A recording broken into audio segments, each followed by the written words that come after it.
Sa ngala ng Ama at ng Anak at ng Espiritu Santo. Amen. Ang pagpapala ng ating Diyos Amang nagbigay sa atin kay Jesus, ang dakilang guro at huwaran. Ang kanyang grasya at kapayapaan ay sumainyong lahat. At sumairin.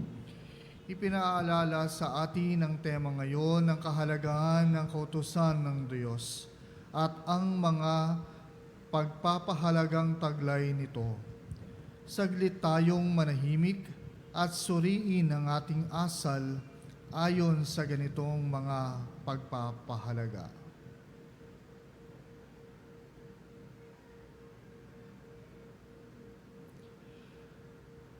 Para sa paggamit namin ng kalayaan sa mga pagpiling ikinalungkot mo, Panginoon, kaawaan mo kami. Panginoon, kawaan mo kami. Para sa mga pagkakataong nilabag namin ang pahayag ng iyong kautusan, Kristo, kaawaan mo kami. Kristo, kawaan mo kami. Para sa pagsunod namin sa kautusan ng dahil lamang sa takot sa iyong pagpaparusa at hindi dahil sa pag-ibig sa iyo, Panginoon, kaawaan mo kami. Panginoon, kawaan mo kami.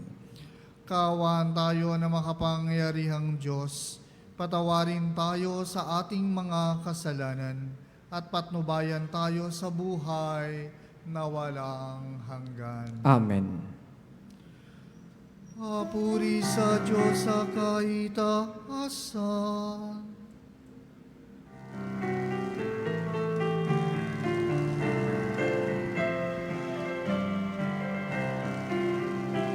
Luwalhati sa Diyos sa kaitaasan, kaloob sa lupa ay kapayapaan.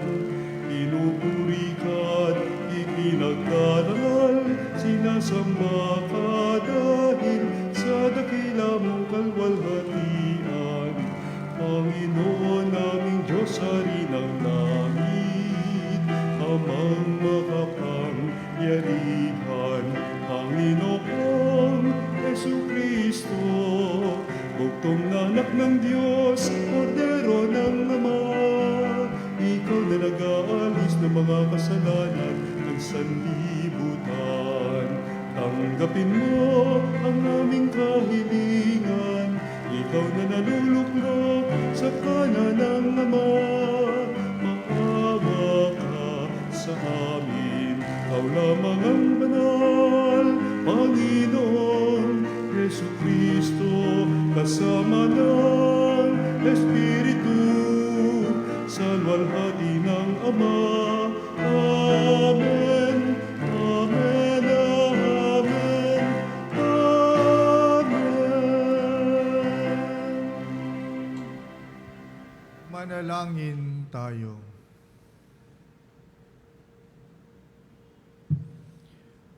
Ama naming makapangyarihan, pinangangatawanan mong manahan sa mga may luubing tapat at maaasahan.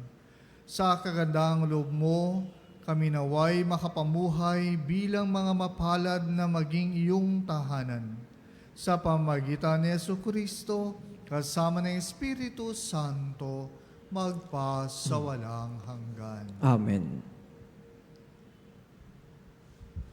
Pagbasa mula sa aklat ni Sirach. Kung gusto mo, masusunod mo ang utos ng Panginoon. Ikaw ang magpapasiya kung magiging tapat ka sa Kanya o hindi. Naglagay siya sa harapan mo ng tubig at ng apoy. Kunin mo ang iyong maibigan. Makapipili ka ng alinman sa dalawa, buhay o kamatayan. Ang iyong mapili ang siya mong tutunguhan. Dakila ang karunungan at kapangyarihan ng Panginoon. Nakikita niya ang lahat ng bagay. Nalalaman niya ang lahat ng ginagawa ng bawat tao. At kinakalinga niya ang mga may takot sa Kanya. Kailanmay wala siyang inutusang magpakasama o o pinahintulutang magkasala. Ang salita ng Diyos. Salamat sa Diyos. Mapalad ang sumusunod sa utos ng poong Diyos. Mapalad ang sumusunod sa utos ng poong Diyos. Mapalad ang mga taong malinis ang pamumuhay. Ayon sa utos ng poon, ang gawain araw-araw. Mapalad ang sumusunod sa kanyang kautusan. Buong puso ang pagsunod sa utos na ibinigay. Mapalad ang sumusunod sa utos ng poong Diyos. Ibinigay mo sa amin ang iyong mga utos upang aming talimahin at sundin ng buong lugod. Gayon ako umaasang magiging tapat. Susundin ang iyong utos, susundin ng buong ingat. Mapalad ang sumusunod sa utos ng poong Diyos. Itong iyong abang lingkod, O Diyos, sana'y pagpalain, upang ako ay mabuhay at ang utos mo ang sundin. Buksan mo ang paningin ko pagkat nananabik masdan, yaong buting idudulot sa akin ng iyong aral. Mapalad ang sumusunod sa utos ng poong Diyos. Ituro mo, Panginoon, layunin ng kautusan, at iyon ang susundin ko habang ako'y nabubuhay. Ituro mo ang batas mo't sisikapin kong masunod. Buong pusong iingatat, susundin ng buong lugod.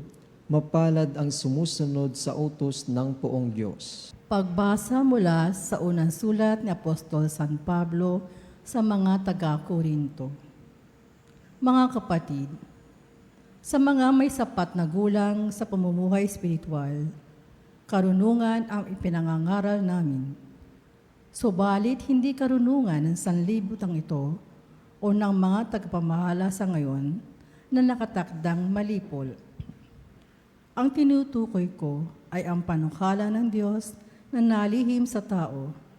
Itinalaga niya ito para sa ating ikadarakila bago likhain ang sanlibutan.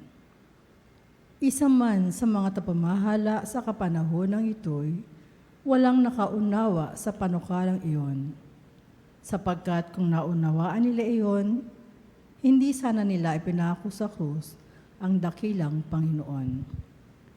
Ganito ang sinasabi ng kasulatan, hindi pa nakikita ng mata, ni naririnig ng tainga, hindi pa rin sumasagi sa isip ng tao ang inihanda ng Diyos sa mga umiibig sa Kanya. Subalit ito'y inihayag ng Diyos sa atin. Sa pamamagitan ng Espiritu, nasasaliksik na Espiritu ang lahat ng bagay, maging ang pinakamalalim na panukala ng Diyos. Ang salita ng Diyos. Salamat sa Diyos.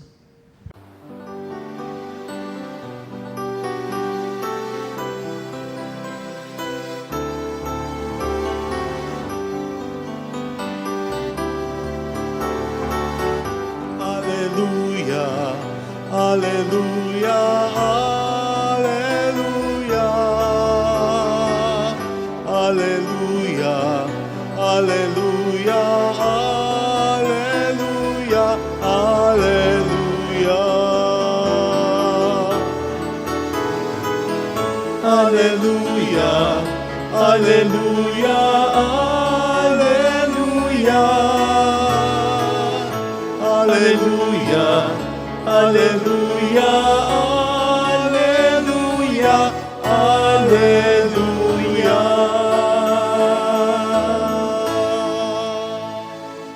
Sumainyo ang Panginoon. At sumairin. Ang pagpapahayag ng mabuting balita ng Panginoon ayon kay San Mateo. Papuri sa iyo, Panginoon.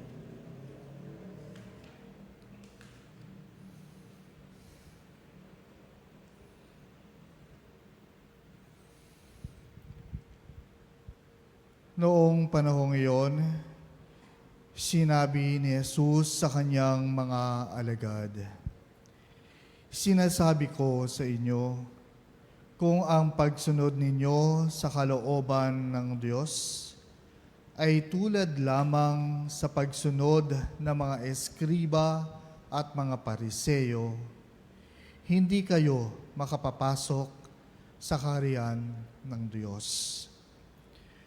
Narinig ninyo na noong unay iniutos sa mga tao, huwag kang papatay. Ang sinumang makamatay ay mananagot sa hukuman. Ngunit ngayoy sinasabi ko sa inyo, ang mapuot sa kanyang kapatid ay mananagot sa hukuman. Narinig ninyo na noong unay iniutos sa mga tao, huwag kang makikiapid. Ngunit ngayoy sinasabi ko sa inyo, ang sinumang tumingin ng may mahalay na pagnanasa sa isang babae, sa isip niya'y nakiapid na siya sa babaeng iyon. Narinig pa ninyo na noong unay iniutos sa mga tao, huwag kang sisira sa iyong pinanumpaang pangako, bagkus ay tupdin mo ang iyong sinumpaan sa Panginoon. Ngunit ngayoy sinasabi ko sa inyo, huwag na kayong sumumpa kung nangangako kayo. Sabihin mo na lang na oo kung oo at hindi kung hindi, sapagkat buhat na sa masama ang anumang sumpang idaragdag dito. Mga kapanalig, ang mabuting balita ng ating kaligtasan. Pinupuri ka namin, Panginoong Heso Kristo. At hangad ko nawa ay itong pagdiriwang na ito ay magpaalala sa atin na sana ang ating mga puso ay matulad sa puso ng ating Panginoong Hesukristo, puso na puno ng pagmamahal sa Diyos at kapwa. Sa ating mga pagbasa ngayon sa ika-6 na linggo sa karaniwang panahon ay pinapaalala sa atin ang ating pakikipag-ugnayan sa Diyos at sa kapwa sa pamamagitan ng pagsasabuhay o pagsunod sa kalooban ng Diyos. Ayon sa ating unang pagbasa mula sa aklat ni Sirach, ay araw-araw tayo ay nahaharap sa realidad ng paggawa ng mga desisyon, pagpili sa mga bagay-bagay. No? At yan ay araw-araw nating ginagawa. At kabilang sa pagpili na yan, ay ang pagpili din natin kung gusto nating sumunod sa kalooban ng Diyos. Nasa atin at hindi tayo pinipilit kung nais nating sumunod sa kalooban ng Diyos.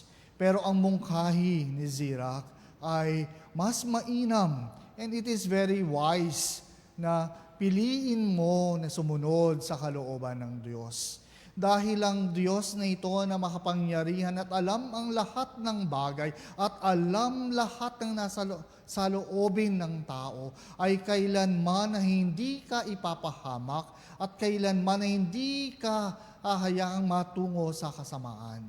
Kaya it is very wise, no, to follow the will of God in our lives. Na sumunod, sundin ang kalooban ng Diyos sa ating buhay upang sa ganon, buhay ang ating kakahantungan, hindi kamatayan. No? Kaya nga, sabi ng ating Salmo Responsorio, mapalad ang mga taong sumusunod sa kalooban ng Diyos. Ang pagsunod sa kalooban ng Diyos ay hindi madali. Dahil lalo na sa mga panahon natin na ang kalooban ng Diyos o ang karunungan ng Diyos na ipinahayag noong una sa panahon ng mga apostoles ay hindi mo kaagad-agad na malalaman kung ikaw ay hindi laging bukas ang isipan at ang puso sa daloy ng biyaya o grasya na nagmumula sa Diyos. Patuloy na pagdarasal at pagninilay ang kinakailangan upang laging makasunod sa kalooban ng Diyos. Dahil kung madali lamang malaman ang kalooban ng Diyos, sa panahon ng karunungan na itinuturo ng mundo ito, ang sabi ni San Pablo sa ating kalawang pagbasa mula sa kanyang unang sulat sa mga taga-Korinto, di sana hindi na nila pinako at pinatay sa krus ang ating Panginoong Hesukristo. Kaya ang paanyaya ay patuloy na pagninilay sa salita ng Diyos. Palakasin ang pakipag-ugnayan sa Diyos upang palaging mamuhay ayon sa kalooban ng Diyos at makasunod sa alituntunin at kautusan ng Diyos.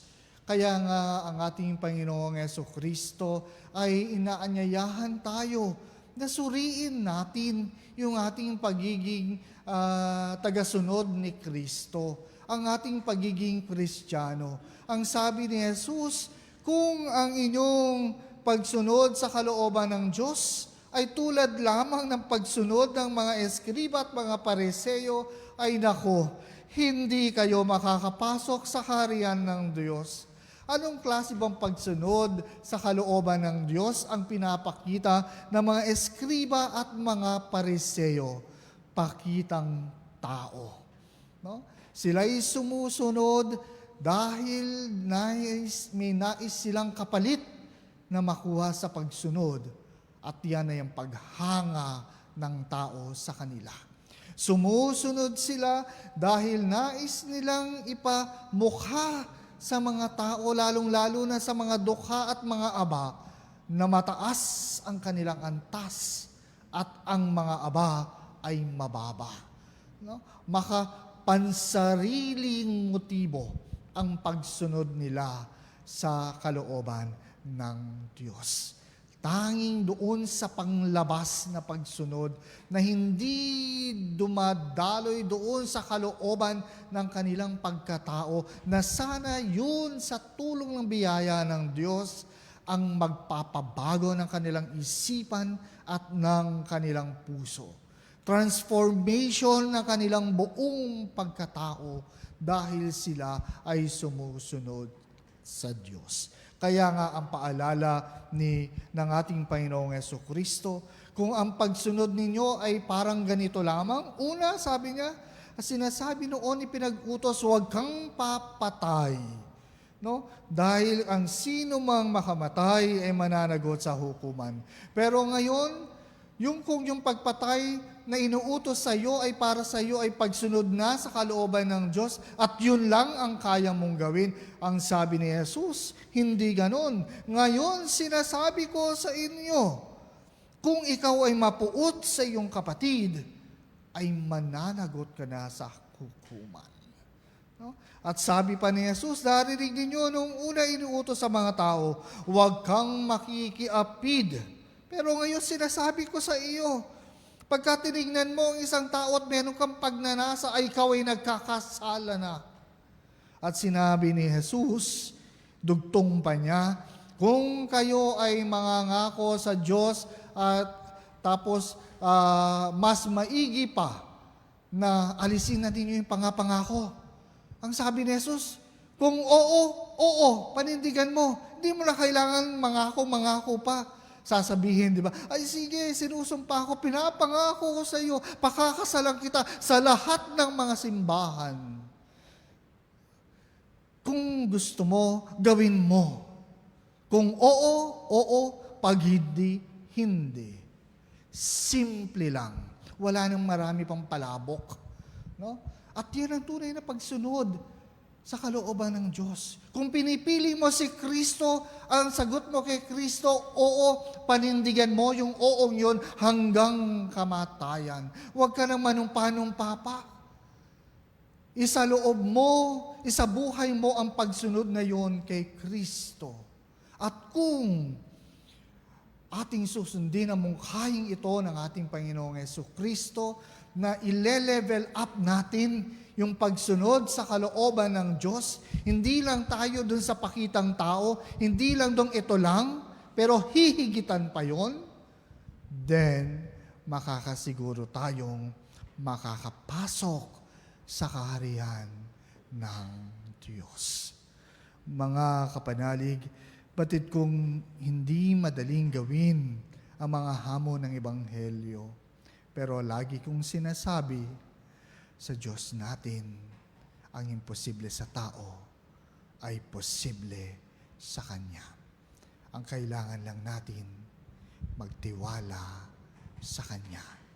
Dahil kailanman, hindi tayo pababayaan ng Diyos. Nawa lagi tayong pagpalain ng poong may kapal. Amen.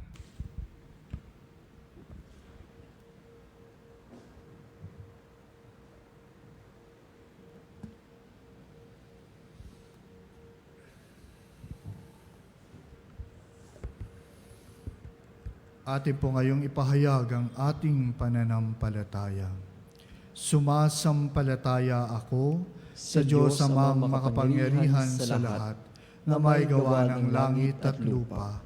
Sumasampalataya ako kay Hesu Kristo, isang anak ng Diyos, Panginoon nating lahat. Nagkatawang tao siya, lalang ng Espiritu Santo, ipinanganak ni Santa Mariang Birhen, ipinagpakasakit ni Poncio Pilato, ipinako sa krus na matay inilibing, nanaog sa kinaroroonan ng mga yumao, na may 3 araw na buhay na mamuli, umakyat sa langit, naluluklok sa kanan ng Diyos sa makapangyarihan sa lahat. Doon magmumulat paririto at hukom sa mga nabubuhay at nangamatay na tao.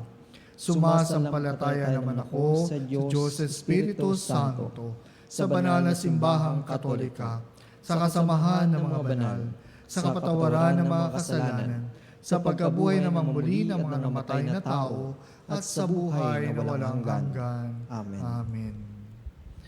Ipinapakita sa atin ng salita ng Diyos ang kahalagaan mahigpit na tuntunin ng kautusan. Hilingin natin ang tulong ng Panginoon na ito'y sundin natin. Manalangin tayo at ating sambitin, Panginoon, gawin mo kaming tapat sa iyong kautusan. Panginoon, gawin mo kaming tapat sa iyong kautusan. Para sa buong simbahan, naway patnubayan nito ang lahat na pahalagahan at isabuhay ang mga aral ng kautusan.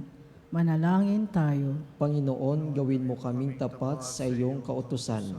Para sa Santo Papa, mga obispo at pari, naway malinaw nilang maituro at isabuhay ang aral ng kautusan ng Diyos. Manalangin tayo. Panginoon, gawin mo kaming tapat sa iyong kautusan. Para sa mga pinuno ng ating bansa, naway makagawa at makapagpatupad sila ng mga batas ayon sa aral ng kautusang moral ng Diyos. Manalangin tayo. Panginoon, gawin mo kaming tapat sa iyong kautusan.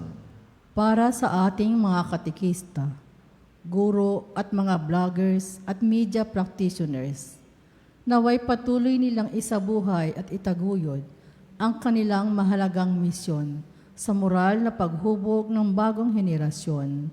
Manalangin tayo. Panginoon, gawin mo kaming tapat sa iyong kautusan. Sa ilang sandali ng katahimikan, ipanalangin natin ang kagalingan at natatanging kahilingan ng ating mga Eucharistic advocates.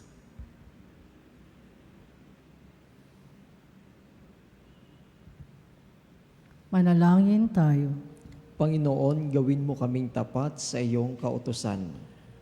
Diyos, Ama namin, salamat sa pagkakaloob mo kay Jesus bilang aming guro at huwaran. Ipagkaloob mo nawa sa amin ang banal na Espiritu, ang lakas upang isabuhay ang mga aral na aming natutunan. Ikaw na nabubuhay at nagahari magpakailanman. Amen.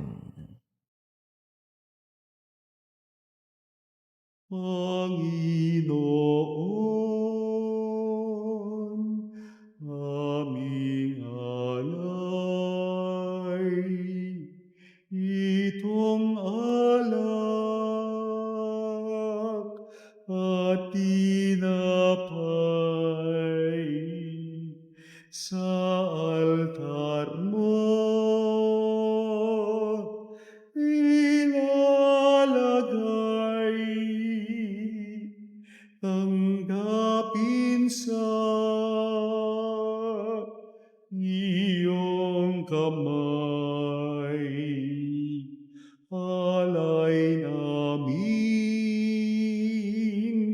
aming buhay, bawat galak at lumbay, bawat pangarap naming taglay, sa palad mo ilalagay. Manalangin kayo mga kapatid, upang paghahin natin ay kalugdan ng Diyos amang makapangyarihan. Tanggapin nawa ng Panginoon ito bagahain sa iyong mga kamay sa kapurihan niya at karangalan sa ating kapakinabangan at sa buong semena niyang banal. Ama naming lumikha, kami naway dalisayin at panibaguhin ng aming gaganaping paghahain. Kami naway itaguyod ng gagawin naming ito sa pagnanais naming sundin ang loob mo. Sa pamagitan ni Jesucristo kasama ng Espiritu Santo, magpasawalang hanggan. Amen. Sumainyo ang Panginoon. At sumairin. Itaas sa Diyos ang inyong puso at diwa. Itinaas na namin sa Panginoon. Pasalamatan natin ng Panginoong ating Diyos. Marapat na siya ay pasalamatan. Ama naming makapangyarihan, tunay ngang marapat na ikaw ay aming pasalamatan. Nasa iyo ang aming buhay, pagkilos at pag-iral. Sa pamumuhay namin araw-araw, tinatamasa namin ang iyong pagmamahal. Ang pag-ibig mong ipinunla sa sangkatauhan, ang Espiritu Santo'y unang aning bigay ng anak mong naglagak sa amin ng katiyakang nakalaang mabuhay kami sa piling mo kailanman. Kaya, kaisa ng mga anghel na nagsisiawit ng papuri sa iyo ng walang humpay sa kalangitan, kami nagbubunyi sa iyong kadakilaan.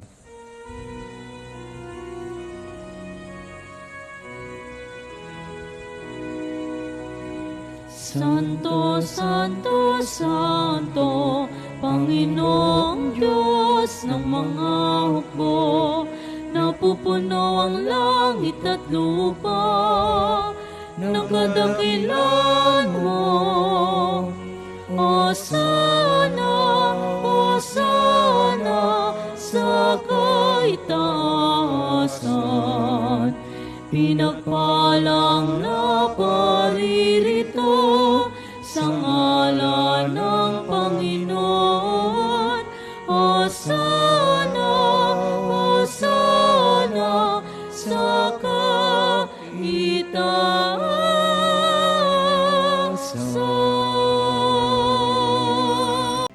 Ama naming banal, ikaw ang bukal ng tanang kabanalan. Kaya't sa pamagitan ng iyong Espiritu, gawin mong banal ang mga kaloob na ito, upang para sa amin maging katawan at dugo ng aming Panginoong Heso Kristo. Bago niya pinagtiis ang kusang loob na maging handog, hinawakan niya ang tinapay, pinasalamatan kanya. Pinaghati-hati niya iyon, iniabot sa kanyang mga alagad at sinabi, "Tanggapin ninyong lahat ito at kanin, ito ang aking katawan na ihahandog para sa inyo."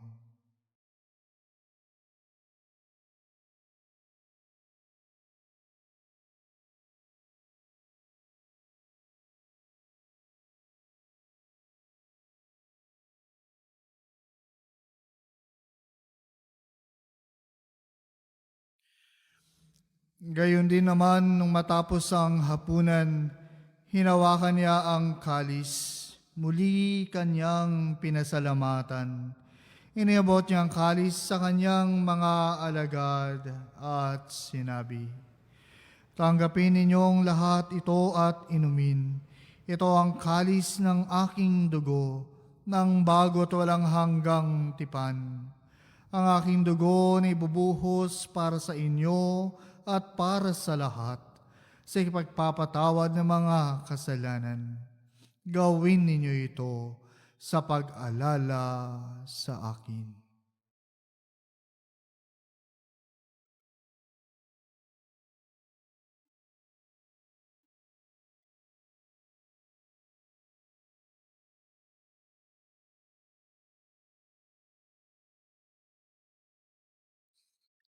Ipagbunyi natin ang misteryo ng pananampalataya.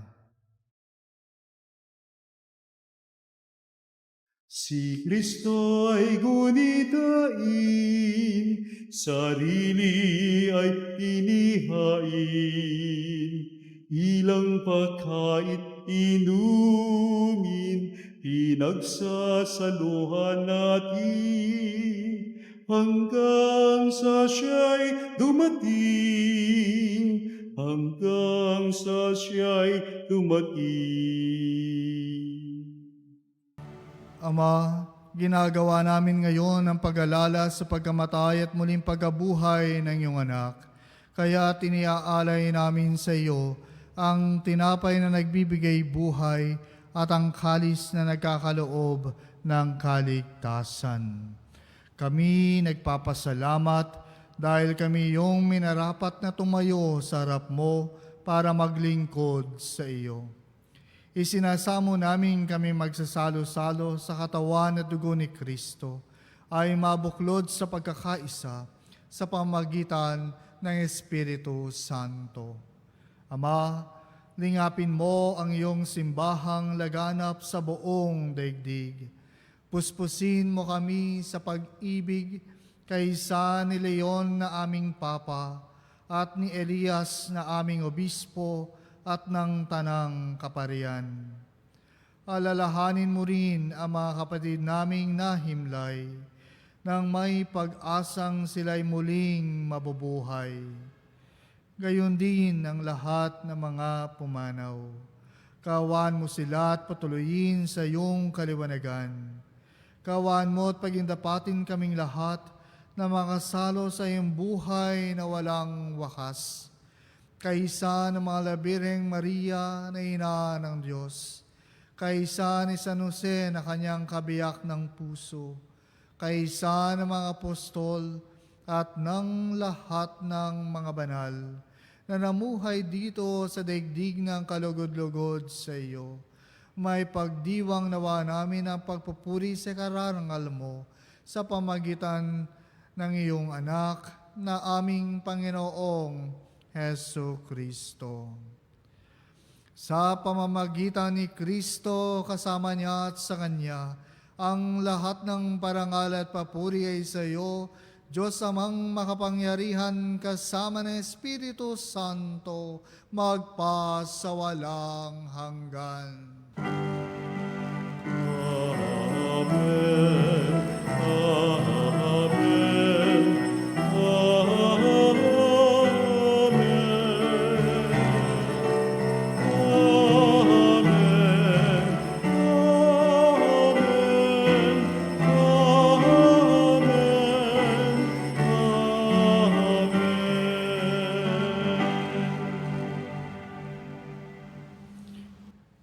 Sa tagubilin ng mga nakagagaling na utos sa turo ni Jesus na Panginoon natin at Diyos, ipahayag natin ng lakas loob.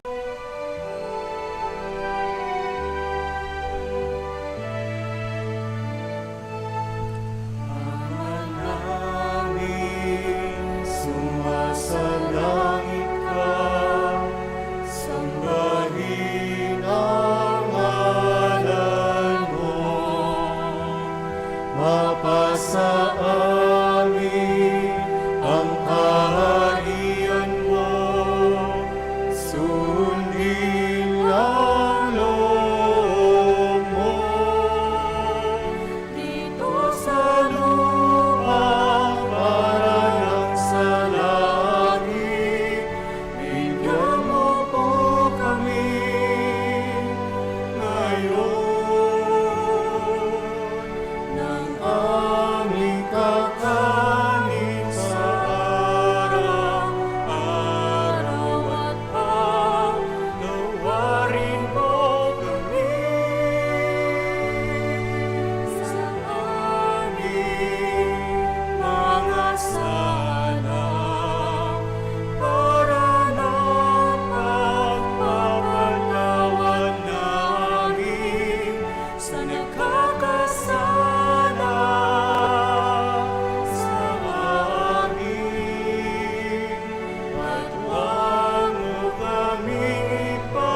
naming kabiyadya sa lahat ng masama, pagkalooban ng kapayapaan araw-araw, iligtas sa kasalanan, at ilayo sa lahat ng kapahamakan. Samantalang aming pinananabikan ang dakilang araw ng pagpapahayag ng tagapagligtas naming si Hesu Kristo. Sapagkat iyo ang kaharian, kapangyarihan at ang kapurihan magpakailanman. Amen. Panginoong Hesu Kristo, sinabi mo sa iyong mga apostol, kapayapaan ang iniiwan ko sa inyo. Ang aking kapayapaan ang ibinibigay ko sa inyo. Tunghayan mo ang aming pananampalataya at huwag ang aming mga pagkakasala. Pagkalooban mo kami ng kapayapaan at pagkakaisa ayon sa iyong kalooban, kasama ng Espiritu Santo, magpa sa walang hanggan. Amen. Ang kapayapaan ng Panginoon ay laging sumainyo. At sumayo rin. Magbigayan kayo ng kapayapaan sa isa't isa. Kapayapaan po sa bawat isa. Kordero ng Diyos na nag-aalis ng mga kasalanan ng sanlibutan, maawa ka sa amin. Kordero ng Diyos na nag-aalis ng mga kasalanan ng sanlibutan, maawa ka sa amin. Kordero ng Diyos na nag-aalis ng mga kasalanan ng sanlibutan, ipagkaloob sa amin ang kapayapaan. Ito ang kordero ng Diyos. Ito nag-aalis ng mga kasalanan ng sanlibutan.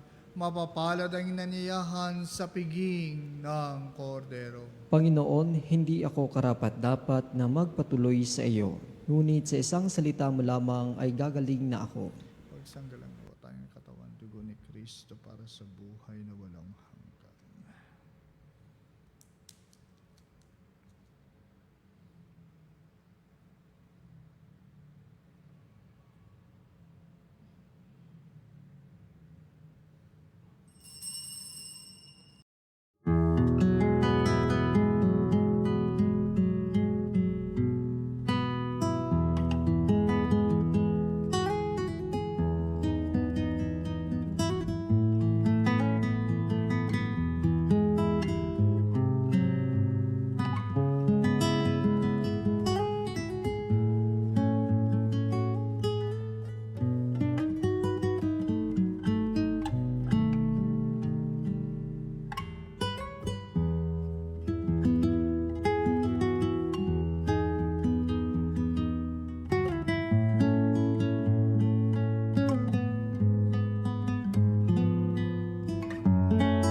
Manalangin tayo.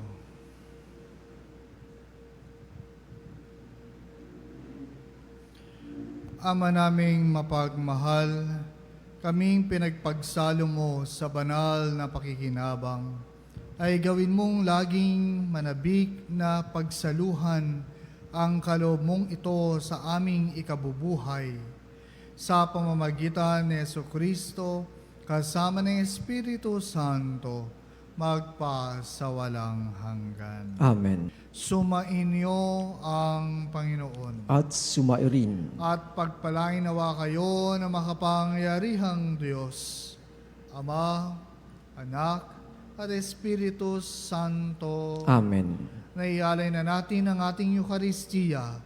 Humayo kayo sa kapayapaan ni Kristo. Salamat sa Diyos.